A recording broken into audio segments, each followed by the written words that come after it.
तीरंदाज, ग्रहों की चाल और आप। कुंडली में सूर्य का बलि होना किसी भी जातक को प्रसिद्धि और राजसी जीवन देता है और यही बलि सूर्य किसी भी व्यक्ति की सफलता, सत्ता, सुख और उसके वैभवपूर्ण जिंदगी का कारक होता है। शर्त बस इतनी है कि कुंडली में सूर्य की स्थिति अच्छी होनी चाहिए।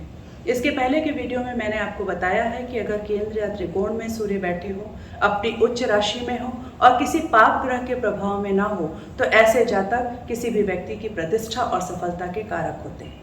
नमस्कार, मैं एस्ट्रोलॉजर सुषमा सिंह चैनल के कार्यक्रम तीरंदाज, ग्रहों की चाल और आप में पुनः आप सबके बीच में उपस्थित हूँ। तीरंदाज, ग्रहों की चाल और आप। कार्यक्रम की श्रृंखला में हम कुंडली के 12 भाव में सभी ग्रहों की स्थिति और किसी भी व्यक्ति के जीवन पर पड़ने वाले प्रभाव के बारे में चर्चा कर रहे हैं।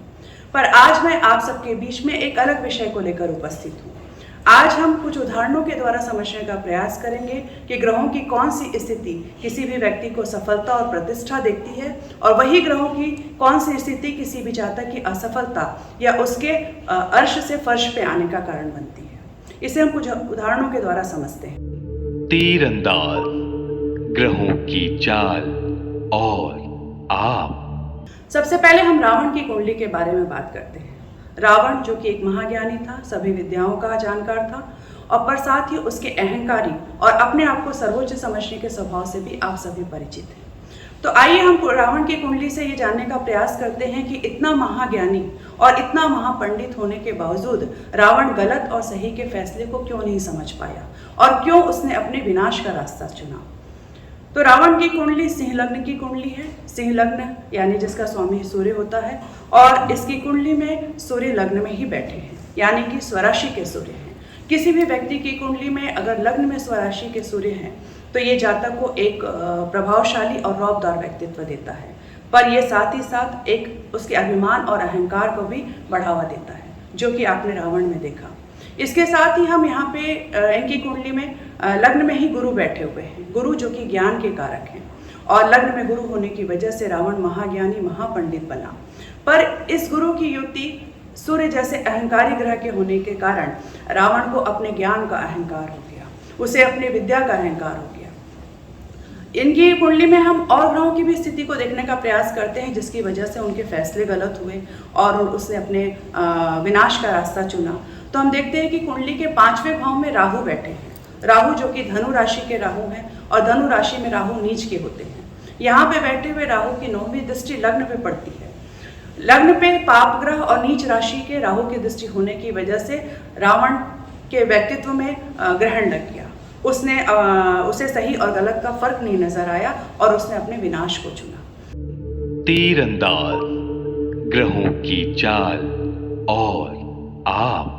यहीं पे मैं आपको श्री राम की कुंडली के बारे में भी थोड़ा सा बताना चाहूँगी कि क्या वजह थी जिसकी वजह से रावण का विनाश हुआ और श्री राम के राम राज्य की हम आज भी बात करते हैं। तो श्री राम की कुंडली कर्क लग्न की कुंडली है। कर्क जो कि चंद्रमा की राशि है और श्री राम की कुंडली में चंद्रमा लग्न में ही बैठे हैं। तो जब किसी भी व्यक्ति के लग्न में स्वराशि के चंद्रमा बैठते हैं तो वो जातक को सौम्य, शालीन और शांत बनाते हैं। यहाँ इनकी कुंडली में भी गुरु लग्न में बैठे हैं और जिसके कारण श्री राम भी महाज्ञानी थे, सारे वेदों का उन्हें ज्ञान था। पर यहाँ पे गुरु की युक्ति चंद्रमा जैसे सौम्य ग्रह होने के कारण इतना ज्ञानी होने के बाद भी श्री राम को कभी किसी बात का अहंकार नहीं हुआ। इनकी कुंडली में हम सूर्य की स्थिति पे भी चर्चा कर लेते हैं। तो श्री राम की कुंडली में सूर्य 10th हाउस में बैठे हैं, मेष राशि में बैठे हैं। मेष राशि के सूर्य को उच्च का सूर्य माना जाता है। साथ ही 10th हाउस में बैठकर सूर्य दिग्बली हो जाते हैं और 10th हाउस को हम कर्म का स्थान मानते हैं। तो 10th हाउस में उच्च राशि के दिग्बली सूर्य ने श्री राम को एक यशस्वी और प्रतापी राजा बनाया। यहाँ पर एक ग्रह की और अहम भूमिका है। श्री राम जी की कुंडली में शनिदेव 4th हाउस में तुला राशि में बैठे हैं। तुला राशि में शनिदेव उच्च के होते हैं जो और शनिदेव न्याय के कारक हैं। तो केंद्र में बैठे हुए उच्च राशि के शनि की दृष्टि 10th हाउस पे पड़ने की वजह से श्री राम जनता के प्रति न्याय करने वाले राजा बने और आप सभी जानते हैं कि उन्होंने जनता के सुख के लिए कभी अपने सुखों की भी परवाह नहीं की और आज भी लोग राम राज्य की बात करते हैं। तो इस तरह से हमने दोनों की कुंडली में देखा कि किस तरह से ग्रहों की युति की वजह से एक व्यक्ति असफल हुआ, उसका विनाश हुआ, और एक व्यक्ति है जो आज भी पूजे जा रहे हैं और लोग उनके राज्य के बारे में बात करते हैं। तीरंदाज, ग्रहों की चाल और आप। एक और कुंडली से हम ग्रहों की स्थिति को समझने का प्रयास करते हैं। हम अरविंद केजरीवाल जी की कुंडली के बारे में बात करते हैं। आप सभी जानते हैं कि अरविंद केजरीवाल, जो कि बहुत कम समय में राजनीति में उन्होंने सफलता पाई और आज वो दिल्ली के मुख्यमंत्री जैसे पद पर आसीन हैं। अरविंद केजरीवाल जी की कुंडली वृष लग्न की कुंडली है। वृष लग्न जिसके स्वामी शुक्र होते हैं, और ये शुक्र इनकी कुंडली के 4th हाउस में गुरु और बुध जैसे शुभ ग्रहों के साथ बैठे हैं। किसी भी व्यक्ति के कुंडली में अगर लग्न का स्वामी केंद्र में शुभ ग्रहों के साथ बैठा हो तो ये उस व्यक्ति की सफलता को बताता है। यहाँ पर हम सूर्य की स्थिति को देखते हैं कि केजरीवाल की कुंडली में सूर्य कहाँ है। तो एक 3rd हाउस में सूर्य बैठे हैं। 3rd हाउस जो कि पराक्रम का हाउस होता है, लोगों से कनेक्टिविटी का हाउस होता है, प्रेजेंटेशन का हाउस होता है। यहाँ पर सूर्य कर्क राशि में बैठे हैं, और कर्क राशि जो कि एक सौम्य राशि है।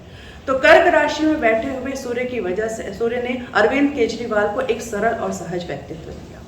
और कर्क जो कि इमोशंस की राशि है, भावनाओं की राशि है, तो यही कारण है कि यहाँ पे सूर्य ने बैठकर अरविंद केजरीवाल को लोगों के प्रति सोचने के लिए मजबूर किया। वो लोगों की भावनाओं को बहुत अच्छी तरह समझते हैं। और आप सब जानते हैं कि एक उच्च सरकारी पद पर होने के बावजूद अरविंद केजरीवाल ने अपने पद को छोड़ा और लोगों की सेवा करने के लिए वो राजनीति में आए। इसके पहले उन्होंने खड़गपुर IIT से उन्होंने मैकेनिकल इंजीनियरिंग की डिग्री ली है, पर इन सब चीज़ों को छोड़कर वो राजनीति में आए। यहाँ पर 3rd हाउस में सूर्य के साथ मंगल भी बैठे हैं। मंगल जो कि पराक्रम के कारक होते हैं। सूर्य और मंगल की 3rd हाउस में युति होने की वजह से अरविंद केजरीवाल को अपने हक की लड़ाई लड़ने के लिए प्रेरणा मिली। इसमें उनका पराक्रम आया और इस युति ने उन्हें जिद्दी और साहसी भी बनाया। और आप सभी जानते हैं कि शुरुआती विरोध के बावजूद भी अरविंद केजरीवाल अपने हक की लड़ाई के लिए हमेशा सजग रहे और हमेशा अपने हक के लिए लड़ते रहे। इनकी सफलता में एक और ग्रह की बहुत अहम भूमिका है, बुध ग्रह की। अरविंद केजरीवाल जी की कुंडली में बुध ग्रह 4th हाउस में गुरु और शुक्र जैसे शुभ ग्रहों के साथ बैठे हैं। 4th हाउस जो कि जनता का हाउस होता है, बुध जो कि मीडिया और संचार का कारक है। बुध ग्रह के 4th हाउस में स्थित होने की वजह से अरविंद केजरीवाल का मीडिया में प्रसार और प्रचार बहुत ही अधिकारी ढंग से हुआ। लोग उनकी बातों को समझते हैं, लोग उनकी बातों पर विश्वास करते हैं और वो एक बहुत अच्छे वक्ता है। तो इस तरह से हमने देखा कि अरविंद केजरीवाल की कुंडली में सूर्य, मंगल और बुध की मजबूत स्थिति की वजह से इन्होंने कम समय में राजनीति में सफलता हासिल की और आज वो दिल्ली में मुख्यमंत्री जैसे पद पर आसीन है। तीरंदाज, ग्रहों की चाल और आप। एक और हम उदाहरण से ग्रहों की स्थिति को समझने की कोशिश करते हैं। हम सोनू निगम की कुंडली की बात करते हैं। सोनू निगम, जिसे कि भी आज आधुनिक युग का मोहम्मद रफ़ी कहा जाता है, और वो लोगों की दूसरे गायकों की आवाज़ भी बहुत अच्छी नकल करते हैं। तो देखते हैं कि उनके ग्रहों में ऐसी कौन सी स्थिति थी जिसकी वजह से वो संगीत के क्षेत्र में गए और वहाँ पे उन्होंने सफलता की ऊंचाइयों को छुआ। सोनू निगम की कुंडली तुला लग्न की कुंडली है, जिसके स्वामी शुक्र होते हैं। इनके कुंडली में हम सूर्य की स्थिति देखते हैं। एक बात मैं आप लोग को बहुत क्लियर करना चाहूँगी कि हम यहाँ किसी भी कुंडली का संपूर्ण विश्लेषण नहीं कर रहे हैं। हम कुछ ग्रहों की स्थिति से ये देखने का प्रयास कर रहे हैं कि वो ग्रह उसकी सफलता में किस तरह से उन्हें लाभ पहुँचाते हैं। किसी भी कुंडली के संपूर्ण विश्लेषण के लिए सभी ग्रहों की स्थिति हमें देखनी होती है। तो सोनू निगम की कुंडली में सूर्य 10th हाउस में बैठे हैं, कर्क राशि में बैठे हैं। मैंने पहले ही बताया कि कर्क एक सौम्य राशि है। तो कर्क जैसी सौम्य राशि में बैठकर सूर्य ने सोनू निगम को रचनात्मक, कलात्मक और एक सौम्य व्यक्तित्व दिया। यहीं पर सूर्य के साथ चंद्रमा बैठे हैं, यानी कि चंद्रमा अपनी स्वराशि में बैठे हैं। यहाँ पर चंद्रमा बैठने की वजह से सोनू निगम का झुकाव संगीत के क्षेत्र में हुआ। उन्होंने गायन को चुना और उसमें उन्होंने सफलता हासिल की। हालांकि ज्योतिष शास्त्र में सूर्य और चंद्रमा की युति को अमावस्या दोष के रूप में भी जाना जाता है, और यही कारण है कि आपने सोनू निगम के कैरियर में कई बार उतार चढ़ाव देखा होगा। पर फिर भी स्वराशि के बैठे हुए चंद्रमा ने और मित्र ग्रह सूर्य की युति की वजह से वो गायन के क्षेत्र में सफल हुए और उन्होंने अपने कैरियर में महत्वपूर्ण सफलता हासिल की। चूंकि सोनू निगम गायन के क्षेत्र में सफल हैं, तो यहाँ पे एक ग्रह की और अहम भूमिका होती है, वो बुध ग्रह, जो कि बोली के कारक हैं, आवाज़ के कारक हैं। तो सोनू निगम की कुंडली में बुध 9th हाउस में मिथुन राशि में बैठे हैं और मिथुन राशि बुध की स्वराशि है, खुद की राशि है। तो स्वराशि के बुध ने सोनू निगम को बहुत अच्छी आवाज़ दी। वो लोगों की मिमिक्री बहुत अच्छी करते हैं, उनकी आवाज़ को लोग पसंद करते हैं और आज वो लोगों के दिलों पे भी राज करते हैं। तो इस तरह से सोनू निगम की कुंडली में सूर्य और चंद्रमा की अच्छी स्थिति और बुध की बहुत अच्छी पोजीशन होने की वजह से इन्होंने गायन के क्षेत्र में एक महत्वपूर्ण सफलता हासिल की। तीरंदाज, ग्रहों की चाल और आप।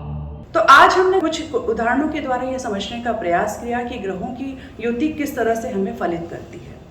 तो आप भी अपनी कुंडली में ग्रहों की स्थिति देखें और कोई ग्रह अगर आपकी सफलता में बाधक हैं तो आप निश्चित रूप से उसके उपाय करें। मैं इस श्रृंखला में कुंडली के 12 भावों में ग्रहों की स्थिति तो बता ही रही हूँ, पर मैं बीच बीच में आपके समक्ष इसी तरह के उदाहरणों के द्वारा भी ग्रहों की स्थिति को समझाने का प्रयास करूँगी ताकि आप ग्रहों को और अच्छी तरह से समझ सकें। पर इसके लिए मुझे आपके प्यार, आपके प्रोत्साहन की आवश्यकता है। तो मुझसे जुड़े रहने के लिए आप मेरे चैनल को सब्सक्राइब करें, बेल आइकॉन का बटन दबाएं ताकि मेरा सारे नोटिफिकेशन आपके पास आए और आप इसका लाभ ले सकें। आज मैं अपनी बातों को ये विराम देती हूँ। अगले वीडियो में हम कुंडली के अलग भावों में मंगल ग्रह की स्थिति और उसके प्रभाव के बारे में चर्चा करेंगे। तब तक के लिए आप स्वस्थ रहें, खुश रहें और अपना ख्याल रखें। जय श्री राम। तीरंदाज, ग्रहों की चाल और आप।